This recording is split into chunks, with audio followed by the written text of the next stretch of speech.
Hello students, welcome back to elite tutors.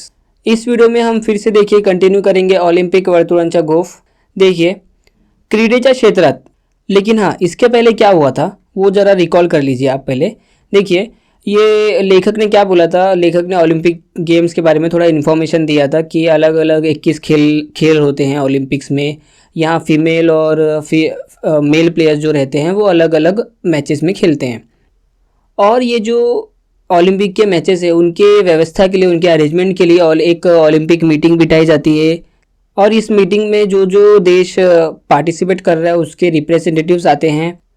और ये जो मीटिंग में खेल की व्यवस्था है, जो जो इंटरनेशनल टीम पार्टिसिपेट कर रही है वही देखती है। और इसमें जो भी खर्च लगता है, जो भी खर्चा होता है वो टीम ही उठाती है। जो जो टीम मतलब जो जो देश पार्टिसिपेट कर रहा है, जैसे कि अभी अगर इंडिया पार्टिसिपेट कर रहा है तो इंडिया में से कौन कौन पार्टिसिपेट कर रहे हैं वो देखते हैं। और फिर इंडिया का खर्च हम ही उठाएंगे, हमारा देश ही उठाएगा।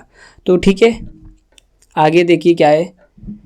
क्रीडेच्या क्षेत्रात जातीभेद नाही, धर्मभेद नाही कि वर्णभेद नाही। क्रीडेच्या क्षेत्रात, ये स्पोर्ट्स के फील्ड में जातिभेद नहीं है, कास्ट डिस्क्रिमिनेशन, कोई लो कास्ट का हो कोई अपर कास्ट का हो कुछ फ़र्क नहीं पड़ता। आपको आना है, खेलना है और अच्छे से जीत के जाना है।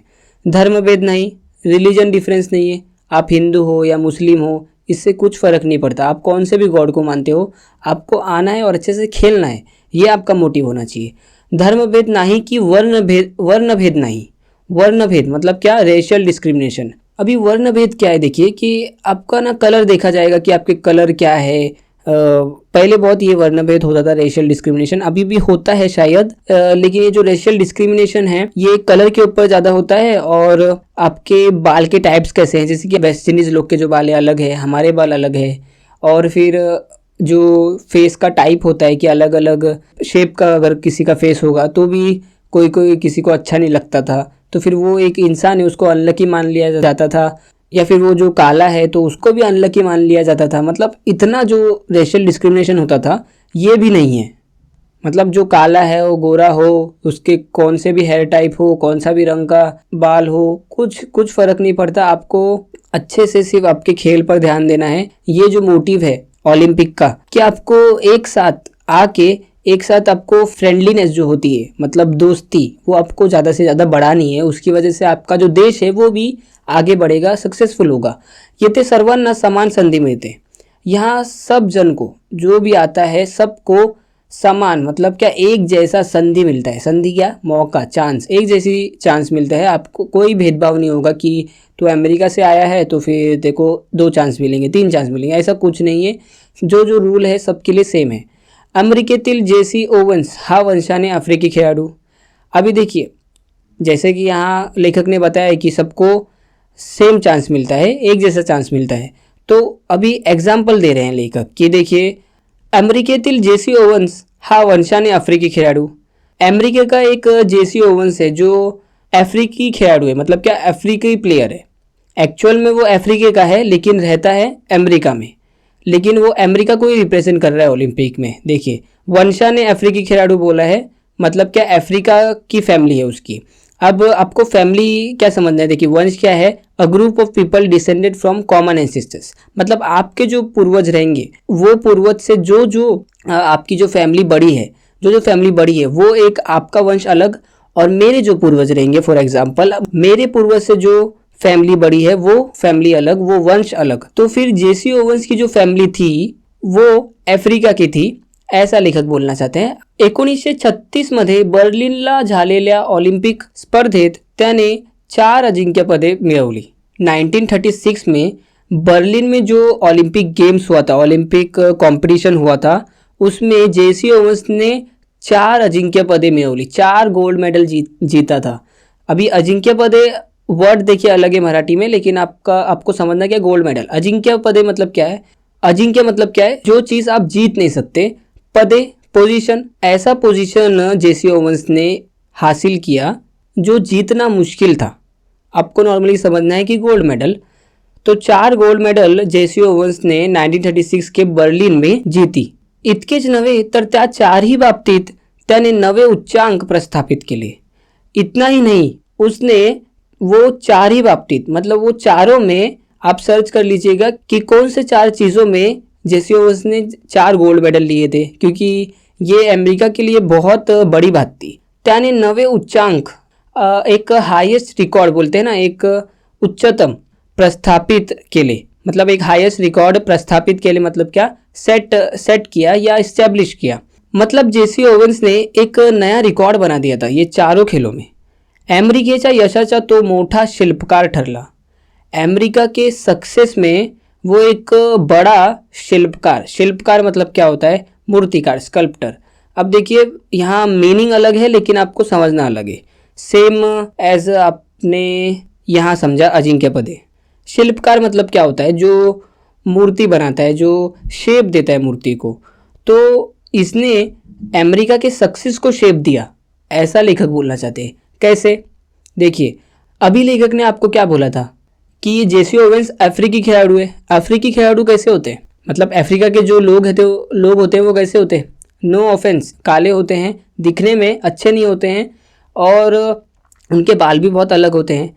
तो उस टाइम पे बहुत प्रॉब्लम होती थी लोगों को कि काले लोग अनलकी माने जाते थे कि नहीं ये लोग कुछ कर नहीं सकते, ये लोग को सिर्फ नॉर्मल काम दीजिए, ये कुछ बड़ा काम नहीं कर सकते, ऐसा मानना था। लेकिन जेसी ओवेंस ने 4 गोल्ड मेडल जीत के, वो भी अमेरिका को रिप्रेजेंट करते हुए, लोगों का मुंह बंद कर दिया कि ऐसा कुछ नहीं होता है, ये सिर्फ एक अंधविश्वास है।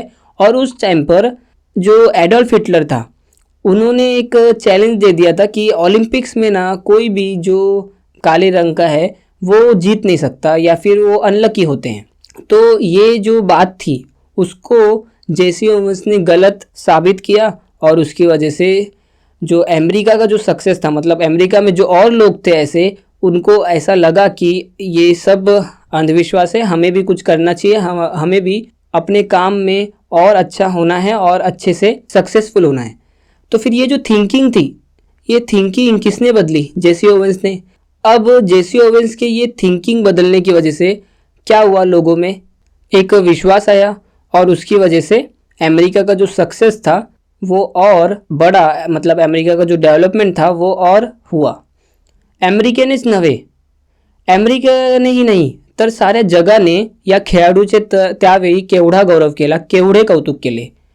ये जो अमेरिका का खिलाड़ी था जेसी ओवेंस, वो सिर्फ अमेरिका में ही इसको सम्मानित किया नहीं गया, इसकी तारीफ नहीं हुई, पूरे जग में, साऱ्या मतलब पूरे जग में, पूरे विश्व में ये प्लेयर ने उस टाइम पर त्यावेळी केवढा गौरव केला, इतना मतलब सम्मान प्राप्त किया, इतना कौतुक मतलब तारीफ प्राप्त की, इतनी तारीफ, इतनी सम्मान जो प्राप्त की, पूरे सिर्फ अमेरिका में नहीं, पूरे विश्व में, पूरे दुनिया में।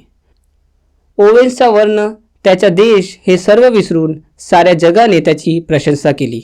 ओवेन्सचा वर्ण, जैसे कि मैंने आपको बोला, उसका जो कलर था वो सब भूलकर, वो कौन से भी कलर का हो, उसके हेयर टाइप कौन सा भी हो, वो दिखता कैसा भी हो, वो मेन नहीं है, वो सब भूलकर त्याचा देश और उसका जो देश था अफ्रीका, ये सब भूलकर सब देशों ने उसकी प्रशंसा की, उसकी तारीफ की।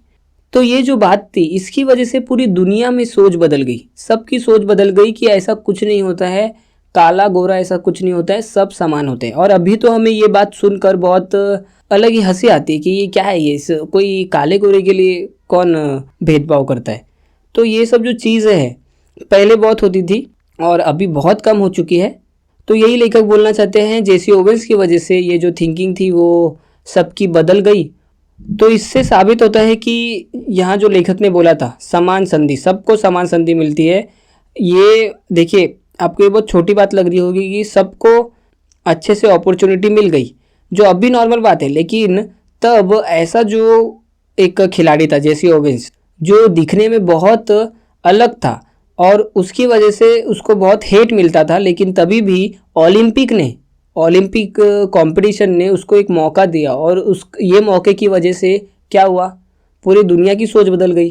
तो इससे क्या साबित होता है, ओलंपिक जो कंपटीशन था वो जो मोटिव से था कि सब देश में फ्रेंडलीनेस होनी चाहिए, सब देशों में एक भाईचारा होना चाहिए, वो हो रहा है। तो इसकी वजह से ओलंपिक का जो महत्व है वो बहुत है। तो चलो आगे बढ़ने से पहले हम यहाँ क्या क्या हुआ हमारा फटाफट समझ लेते हैं। लेखक बोल रहे हैं कि स्पोर्ट्स के फील्ड में कास्ट डिस्क्रिमिनेशन नहीं होता है, जाति भेद नहीं होती है, रिलीजन के ऊपर डिफरेंस नहीं होता है, और ना ही आप कैसे दिखते हो, कैसा आप काले हो या गोरे हो, इसके ऊपर डिफरेंसेस नहीं होते। यहाँ सबको समान एक जैसा मौका मिलता है। जैसे कि फॉर एग्जांपल लेखक ने यहाँ एग्जांपल दिया, अमेरिका में जो जेसी ओवेंस है वो एक्चुअल में अफ्रीका से हैं, अफ्रीका के फैमिली से हैं।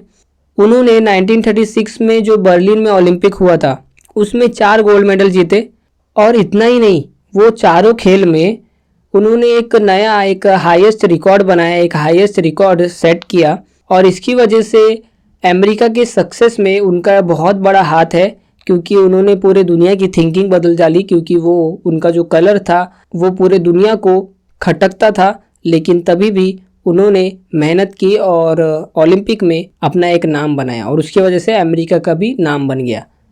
इनकी जो तारीफ, इनकी जो प्रशंसा है, सिर्फ अमेरिका ने ही नहीं की, पूरे दुनिया में इनका बहुत बड़ा सम्मान हुआ, बहुत इनकी तारीफ हुई। और इनका जो कलर था, ये जैसे दिखते थे, ये सब देश ने इग्नोर करते हुए, मतलब क्या भूलते हुए, ये सब पर ध्यान नहीं देते हुए पूरे दुनिया ने उनकी बहुत दिलो जान से तारीफ की। चलिए फिर आगे देखते हैं। एमिल झेटोपेक हा झेकोस्लोवाकियाचा खेळाडू। देखिए एमिल झेटोपेक, अभी और एक एग्जाम्पल दे रहे हैं लेखक। एमिल झेटोपेक नाम का एक झेकोस्लोवाकिया का था, यूरोप में है, सेंट्रल यूरोप में कहीं झेकोस्लोवाकिया, तो वहां से वो आया था एक प्लेयर एमिल झेटोपेक। 1952 साली, 1952 साली त्याने हेल्सिंकीचे मैदान गाजवले। 1900, अभी देखिए जेसी ओवेंस 1936 को उसने ये सब कमाल करके दिखाया। अब एमिल झेटोपेक 1952 के ओलंपिक्स में क्या किया उसने, त्याने हेल्सिंकीचे मैदान गाजवले। हेल्सिंकी में हुआ था कहीं ओलंपिक। हेल्सिंकी कहाँ आया पता है आपको? फिनलैंड में। फिनलैंड एक यूरोप में ही है, नॉर्थर्न यूरोप में कहीं है, तो वहाँ फिनलैंड में हेल्सिंकी में एमिल झेटोपेक का एक खिलाड़ी था, उसने मैदान गाजवले। मैदान गाजवले मतलब क्या, पूरे मैदान में आग लगा दी। आग लगा दी जो बोलते हैं ना अपन, अब आग लगा दी मतलब वो नहीं, जो भी ओलंपिक के गेम्स थे उसमें अच्छे से उसने प्रदर्शन किया, और उसकी वजह से हम यहाँ बोल रहे हैं कि उसने पूरा मैदान गाजवले, मैदान में आग लगा दी। तेथे त्याने 5000 मीटर धावणे व मॅरेथॉन या लांब पल्ल्याच्या शर्यतीत नवीन विक्रम केले व नवा इतिहास घडवला। तेथे त्याने मतलब एमिल झेटोपेक ने 5000 मीटर धावने, एमिल झेटोपेक ने 5000 मीटर की रनिंग में, और मैराथन या लांब पल्ल्याच्या शर्यतीत, मैराथन क्या होता है देखिए, लगभग 42 किलोमीटर या 26 मील की एक लंबी दूरी की दौड़ स्पर्धा। तो इसका मीनिंग क्या हुआ, a long distance running race. अब इसको ही मराठी में देखिए क्या बोलते हैं, लांब पल्ल्याच्या शर्यतीत। अब लांब मतलब लॉन्ग, पल्ल्याचा मतलब डिस्टेंस, और शर्यती मतलब क्या होता है, रेस, जिसमें हम पार्टिसिपेट करते हैं। तो ये जो है लॉन्ग डिस्टेंस रेस, आपको यहाँ लिख लेना है अच्छे से मीनिंग। देखिए लिख लीजिए अच्छे से मीनिंग, लॉन्ग डिस्टेंस रेस। तो लॉन्ग डिस्टेंस रेस जो मैराथन थी उसमें, और 5000 मीटर धावने, 5000 मीटर की जो रनिंग थी उसमें एक नया विक्रम के लिए, विक्रम मतलब क्या, कीर्तिमान, एक नया रिकॉर्ड बनाया एमिल झेटोपेक ने, और एक नया इतिहास बना दिया। इतना उसने एक अलग से वर्ल्ड रिकॉर्ड कर दिया था। जगातील एक मानवी रेल्वे इंजिन अशी झेटोपेकने ख्याति मिळवली।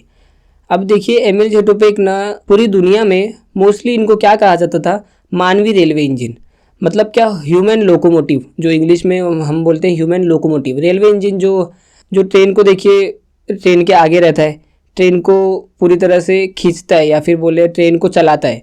तो रेलवे इंजन, एक रेलवे इंजन जो होता है ना, वो माना जाता था एमिल झेटोपेक को, क्योंकि वो इतना तेज़ भागते थे, इतना वो अलग ही उनकी स्टाइल थी भागने की।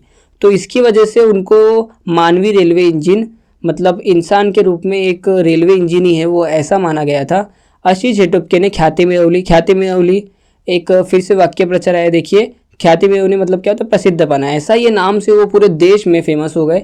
यामुळे जगातील सर्व लोकांना झेटोपेकबद्दल तर अभिमान वाटलाच, पण त्याबरोबर झेकोस्लोवाकिया देशाबद्दलही त्यांच्या मनात आदर निर्माण झाला। यामुळे इसकी वजह से जग में, मतलब पूरे वर्ल्ड में, सर्व लोकांना झेटोपेकबद्दल, पूरे लोगों को एमिल झेटोपेक के उनके बद्दल एक अभिमान, एक प्राउड तो हुआ ही, लेकिन इसके साथ भी त्याबरोबर झेकोस्लोवाकिया जो देश था यूरोप में, उसके लिए भी उनके मन में, ये लोगों के मतलब पूरे दुनिया के लोगों के मन में आदर निर्माण झाला, मतलब क्या, एक सम्मान, एक रिस्पेक्ट आ गई सबके मन में चेकोस्लोवाकिया देश के लिए।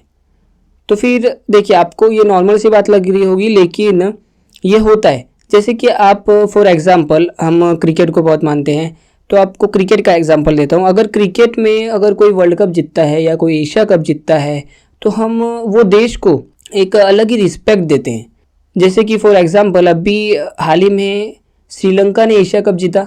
अब श्रीलंका को हम बहुत तुच्छ मुच्छ मानते थे कि यार कुछ नहीं कर सकता, ये सिर्फ क्रिकेट में तो कुछ नहीं कर सकता, लेकिन यंग टीम जो थी वो उन्होंने एक अलग ही कमाल करके दिखाया और उसकी वजह से एशिया कप जीता। और एशिया कप जीतने की वजह से फिर से जो रिस्पेक्ट थी वो कहीं ना कहीं लोगों के मन में बढ़ी। और इसी की वजह से यहाँ बोला गया है कि एमिल ज़ेटोपेक ने जो ओलंपिक में ये कारनामा करके दिखाया, उसकी वजह से उसका जो देश था वो भी फेमस हुआ और उसके लिए एक सम्मान आ गया लोगों के मन में। देखिए, चलिए आगे बढ़ते हैं, लेकिन हाँ, आगे बढ़ने से पहले हम यहाँ देख लेते फटाफट क्या हुआ। लेखक ने यहाँ सेकेंड एग्जाम्पल दिया, पहले जेसी ओवेंस का दिया, उसके बाद अब एमिल ज़ेटोपेक का दे रहे हैं, जो चेकोस्लोवाकिया से थे। उन्होंने 1952 के ईयर में जो हेलसिंकी का मैदान था, ओलंपिक जहाँ हुआ था, वो मैदान को हिला डाला पूरी तरह से, ऐसा लेखक बोलना चाहते हैं। और उन्होंने उस ओलंपिक में 5000 मीटर का रनिंग किया और मैराथन की रेस में उन्होंने एक नया रिकॉर्ड बनाया और नया इतिहास बना दिया। और जो एमिल ज़ेटोपेक थे वो पूरे दुनिया में एक ह्यूमन लोकोमोटिव, एक मानवीय रेलवे इंजन, ऐसा लोगों ने उनको फेमस कर दिया ये नाम से। इसकी वजह से पूरी दुनिया में सब लोगों के मन में ज़ेटोपेक के लिए एक इज्जत बढ़ गई। और उसके साथ साथ जो वो देश को रिप्रेजेंट कर रहे थे चेकोस्लोवाकिया, वो देश के लिए भी उनके मन में एक रिस्पेक्ट बढ़ गई। तो देखिए फिर आगे क्या है। आफ्रिकेतील इथिओपियाच्या अबेबे बिकिला या खेळाडूने तर अनवाणी पायाने मॅरेथॉन लांब पल्ल्याची शर्यत जिंकली। अभी जो मैराथन की मैंने बात किया एमिल ज़ेटोपेक ने, जिसमें बहुत रिकॉर्ड बनाया था नया, तो उसमें अफ्रीका का इथियोपिया देश से अबेबे बिकिला, इनका नाम था अबेबे बिकिला, वो प्लेयर ने तो अनवानी पायाने, मतलब क्या, नंगे पैर से। अब मैराथन कितने किलोमीटर का था, जैसे मैंने आपको बताया 42 किलोमीटर, 26 माइल्स जो हमने देखा पीछे, तो 42 किलोमीटर्स नंगे पैर भागना। यहाँ क्या लेखक बोल रहे हैं, मैराथन लांब पल्ल्याची शर्यत, लॉन्ग डिस्टेंस रेस उन्होंने जिंकली। एवढे मोठे अंतर त्याने 2 तास 15 मिनिटात काटले। इतना बड़ा डिस्टेंस उन्होंने 2 तास 2 घंटे 15 मिनट में पूरा कर दिया। और एक प्लेयर का लेखक एग्जाम्पल दे रहे हैं, देखिए, फॅनी बेंकर्स या स्त्री खेळाडूने तर 1948 साली ऑलिम्पिकचे मैदान दणाणून सोडले। फॅनी बेंकर ये एक फीमेल प्लेयर थी जिन्होंने 1948 के साल में ओलंपिक का जो मैदान था पूरी तरह से दणाणून सोडले। मतलब क्या, वही जो पहले हुआ था हमें यहाँ देखिए, मैदान गाजवले। तो मैदान गाजवले जो होता है वो भी सेम होता है, जैसे कि यहाँ मैंने मीनिंग दिया आपको। तो गाजवले क्या हो गया, पूरी तरह से मैदान को हिला डाला, मतलब क्या, मैदान में ऐसा प्रदर्शन किया जो लोग देखते ही रह गए। उसमें देखिए क्या किया इन्होंने, 100 व 200 मीटरच्या शर्यतीत प्रथम क्रमांक मिळवला।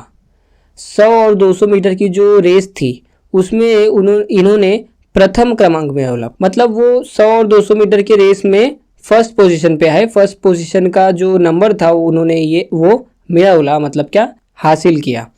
भारताने हॉकीच्या स्पर्धेत अनेक वर्षे अजिंक्यपद टिकवले।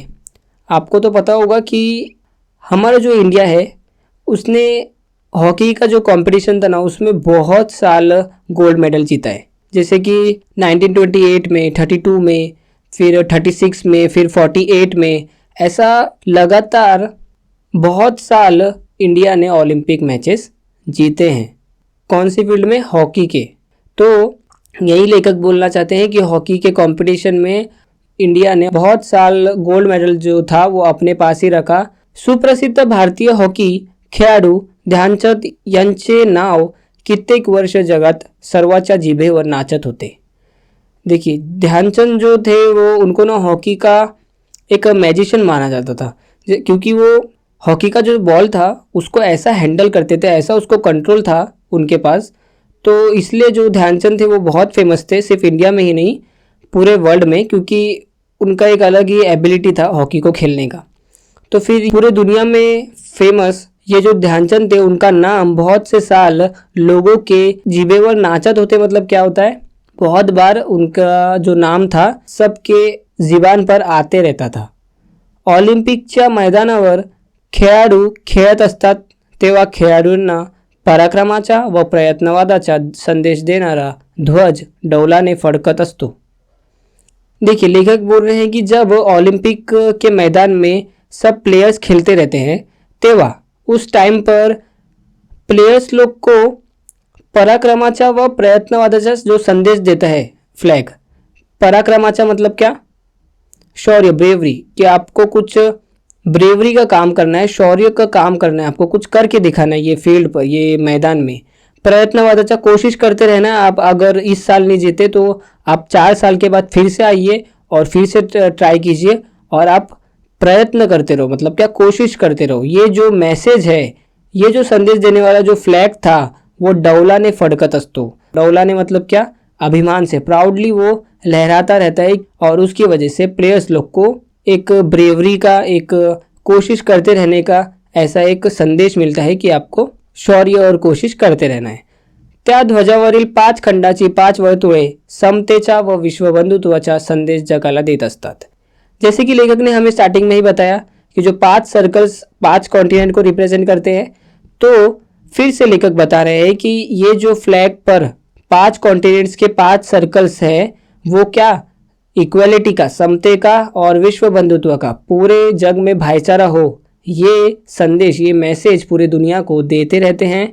और उसके साथ ही तर त्याच्या शेजारीच, उसके बाजू में, शेजारीच क्या होता है, बाजू में शूद्र विचारांचा अंधकार घालवणारी ज्योत तेवत असते। ज्योत तेवत असते मतलब क्या, वही मशाल होता है। तो जो मशाल है वो शूद्र विचारांचा अंधकार जो है।